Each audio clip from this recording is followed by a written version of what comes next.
Consumo, nós vamos falar mais para frente, irrigação é 54%, abastecimento urbano e da água é 27%, indústria 17% e rural é o menor possível. Eu gosto de falar muito sobre as bacias hidrográficas brasileiras. Nós somos um país rico de água.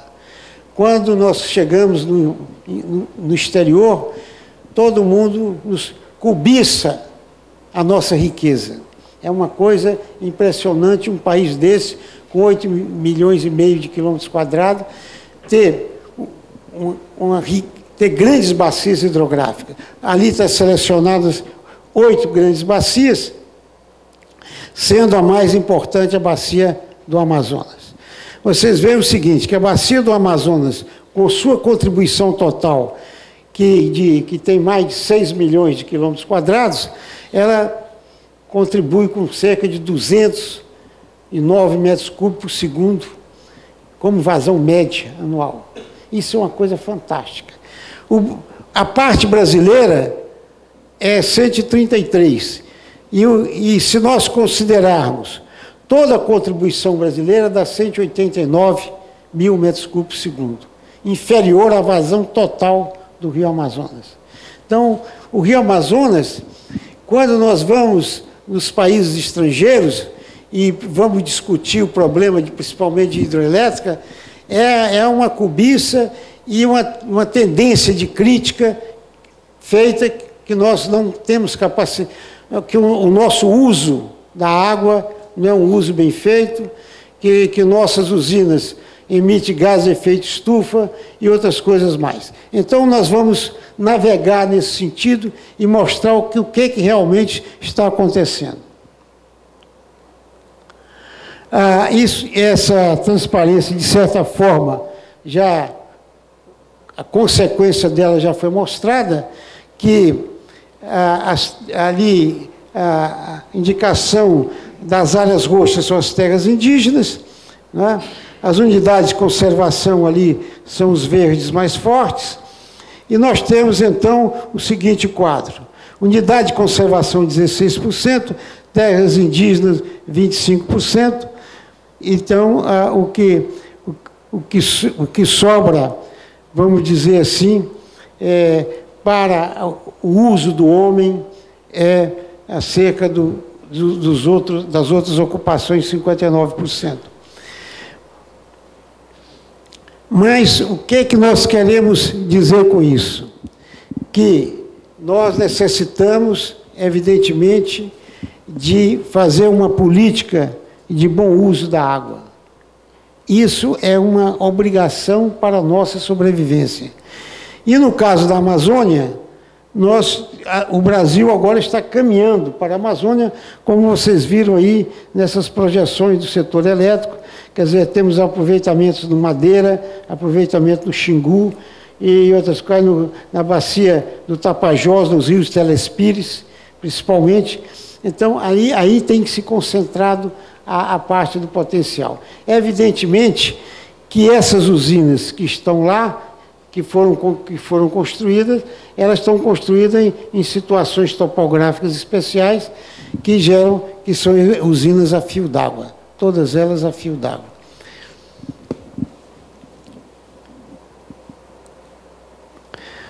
Já foi falado sobre os povos indígenas, que são mais de 800 mil indivíduos, etc., e que ocupa 0,4% da população brasileira. Mas o mais importante é que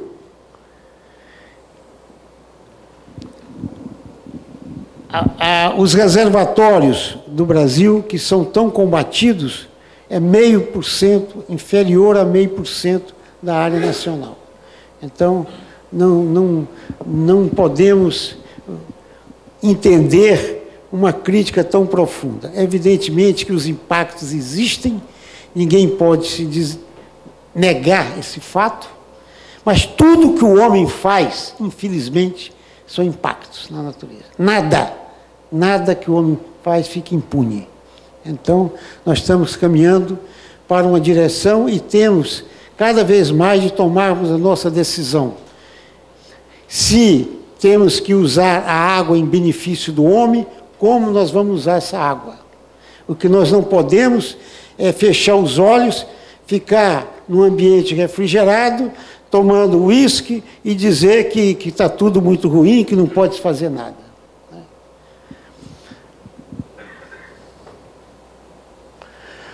Bom, os reservatórios do mundo, o volume, a capacidade de armazenamento são 7 trilhões de metros cúbicos, 7.000 quilômetros cúbicos. O volume útil é da ordem de 4.000 quilômetros cúbicos, quer dizer, 4 trilhões de metros cúbicos, e uma área de reservatório de 500.000 quilômetros quadrados, um terço dos lagos naturais da Terra. Essa é a situação do mundo. 95% desses investimentos, como também aconteceu no Brasil, foram depois da década de 50. No Brasil, praticamente na década de 60, a partir da década de 60. Bom, isso aqui é a cartilha de recursos hídricos, né? São os itens que o reservatório contribui, que é desde abastecimento d'água, irrigação, controle de cheias, navegação interior, piscicultura, etc. São temas que vocês conhecem sobejamente. Vamos agora tentar falar sobre esses benefícios que os reservatórios trazem. Geração de energia, controle de cheia, irrigação, abastecimento d'água, navegação e recreação. A energia já foi comentada aqui, quer dizer, o potencial brasileiro era da ordem de 261 gigawatts. Hoje acredito que esse valor é muito inferior ao que foi estimado na época, porque, evidentemente, nós estamos caminhando também para uma política de reservatórios a fio d'água. E não vou comentar, porque o colega Luciano já deu uma boa aula sobre problema de energia, não vamos tomar o nosso tempo. Mas apenas lembrar que a nossa situação hoje, instalada, é de 142.000 megawatts, que é a potência que nós utilizamos no Brasil. E que está em construção uma potência prevista de 9.800 megawatts, com 37 PCHs e hidrelétricas previstas da ordem de 9. Bom, esse quadro é que eu comentei, que em 63 você vê a relação dos preços da energia gerada. A energia gerada hidráulica, ela é realmente da ordem de R$ 84 por megawatt-hora, comparado com as térmicas que eram 600, 400, 300 e tantos, etc. Isso era numa situação de equilíbrio. Hoje não temos mais, a situação sobe e desce, vamos dizer assim, tendo falta de água, o custo da energia térmica vai lá em cima, tendo excesso de água, o custo da energia térmica cai. E existe um detalhe. A energia térmica, a usina parada, ela recebia naquela época R$ 166 por megawatt-hora, que era o dobro de uma geração de uma hidrelétrica. Por quê? O empresário não vai investir numa térmica sabendo que, a determinados momentos, quando o sistema hidráulico estiver bem, ele vai gerar, ele para de gerar.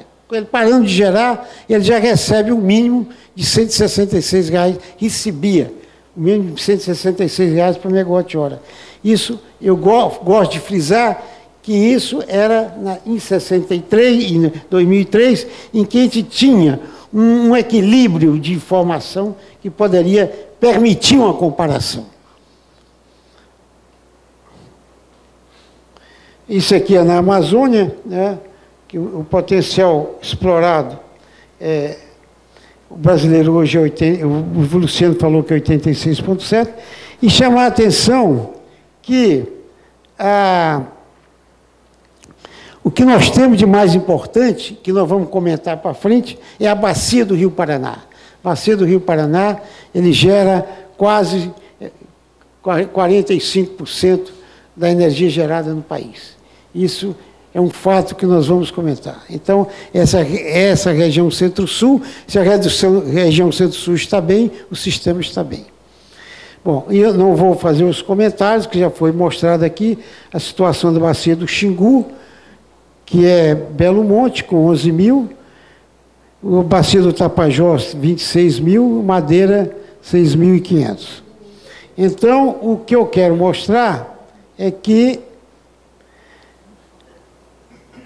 quando foi estudado, no tempo da Eletronorte, a exploração do rio Xingu, tinha-se a ideia de fazer reservatórios a montante. Tinha-se a ideia de fazer reservatórios a montante. Então, esses reservatórios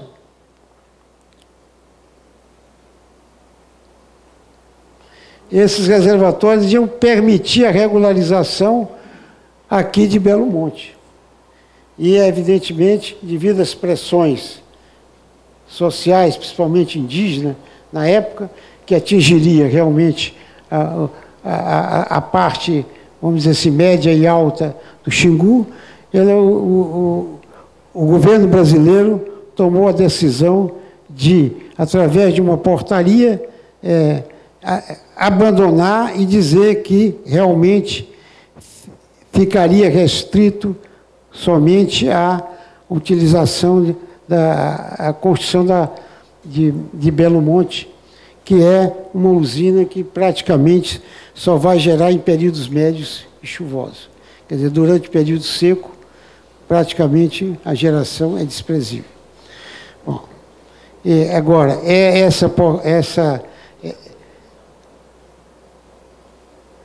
essa decisão foi tomada no Ministério das Minas e Energia e até hoje está válida. Bom, o que se fala aqui é que as usinas que foram feitas, no caso no Xingu e tudo, foi uma decisão, evidentemente, desse complexo Xingu, de preservação ambiental. Não foi um problema de limitação de capacidade, não. Foi um problema de limitação, vamos dizer assim,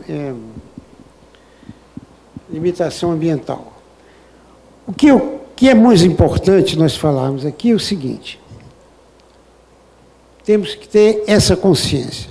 O Brasil, na década de 60, implementou esses grandes aproveitamentos, principalmente da região sul, centro-sul, pegando toda a bacia do Rio Paraná.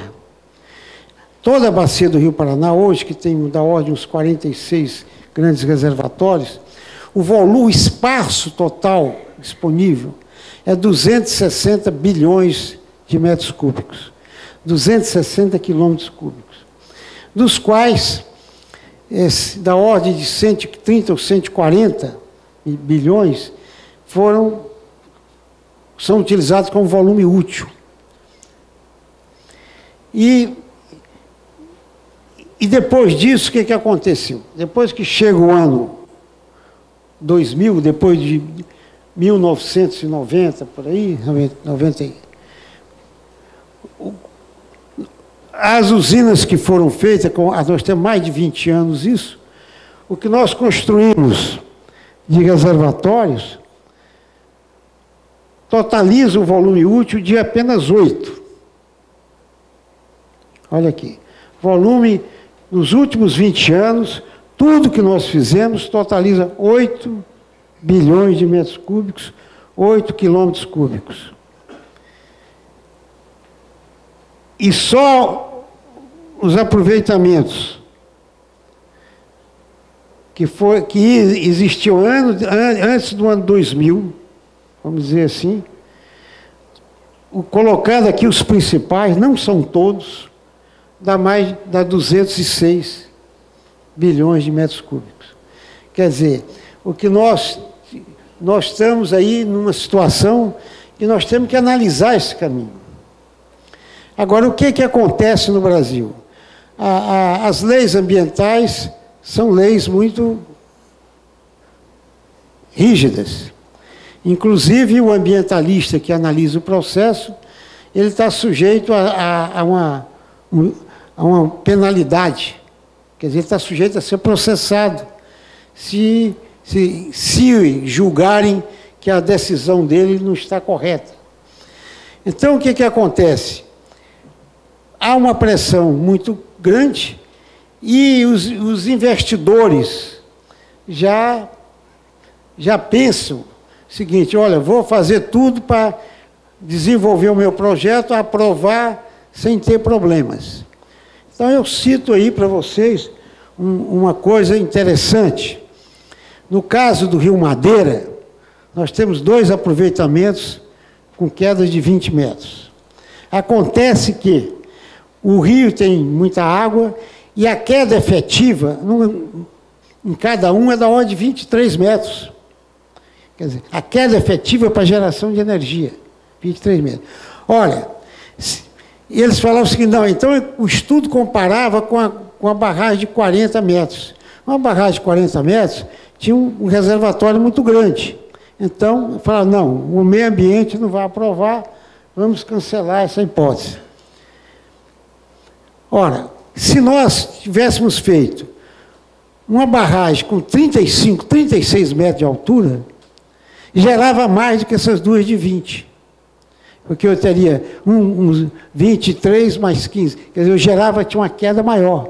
De 36 metros de queda, tinha um reservatório bem adequado, não impactava terreno boliviano, como hoje impacta de montante.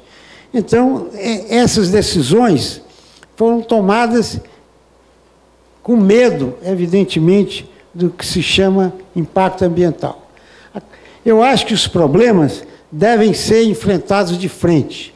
Infelizmente, a coisa aqui no Brasil não acontece dessa maneira. O pessoal tem que sentar junto, discutir, o ambientalista, o empreendedor de hidrelétricas, e tem que ser uma discussão honesta.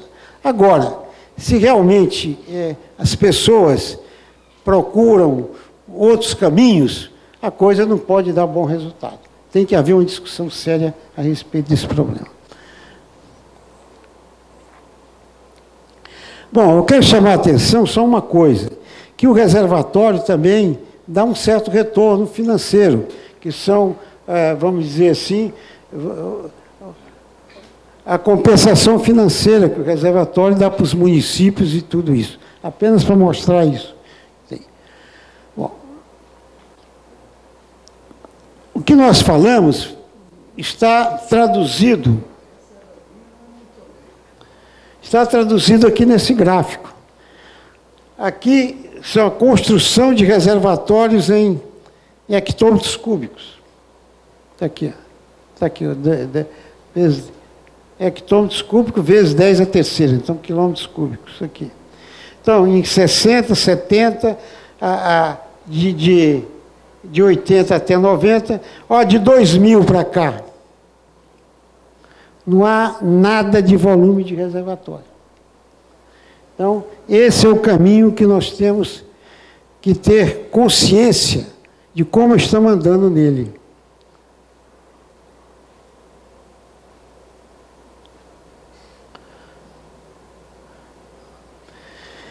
Bom,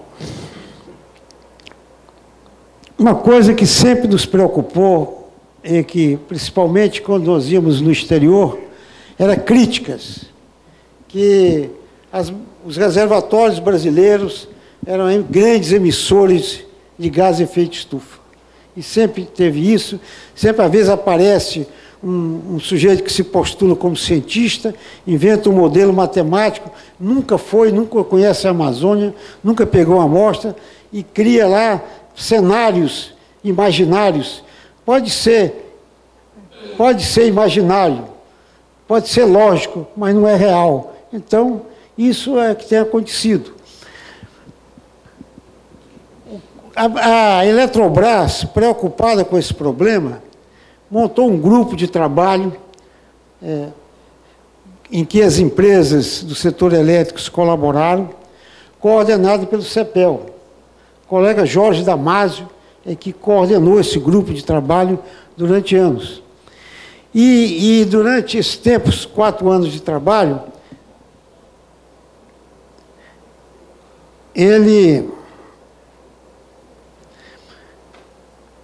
foram feitos aqui os reservatórios monitorados.